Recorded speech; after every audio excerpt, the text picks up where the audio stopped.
சித்திரை மாதம் முழுவதும் சிம்ம ராசிக்கு சிறப்பான நாட்களாக இருக்கும். காலபுருஷத்திற்கு 11ஆம் இடத்தில் சனி பகவான் மீனத்தில் போய் இருப்பதனால் சிம்ம ராசிக்கு நல்ல ஒரு லாப பலனை கொடுக்கக்கூடியது.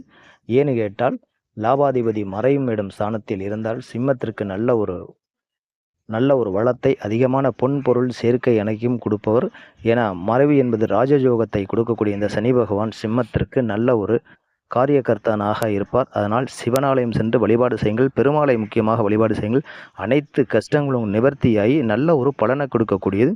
இந்த 2025 சிறப்பான சிம்ம ராசிக்காரர்களுக்கு 3 நட்சத்திரத்துக்கும் சிறப்பாக இருக்கும். மகம், பூரம், உத்திரம் இந்த 3 நட்சத்திரக்காரர்களுக்கு சனி பகவான் வாரி வழங்கக்கூடிய நாட்களாக அமைக்கக்கூடியவர். அதனால் எப்பொழுதுமே பெருமாளையும் சிவபெருமானையும் வழிபாடு செய்யுங்கள். இந்த சிம்மத்திற்கு சிறப்பான நாட்களாக அமையக்கூடிய நாள் அதிகமாக இருக்குது. இந்த 25 வரைக்கும் சிறப்பாக இருக்கும். எந்த ஒரு கழக்கமும் தேவையில்லை. இறைவன் வழிபாடு செய்யுங்கள்.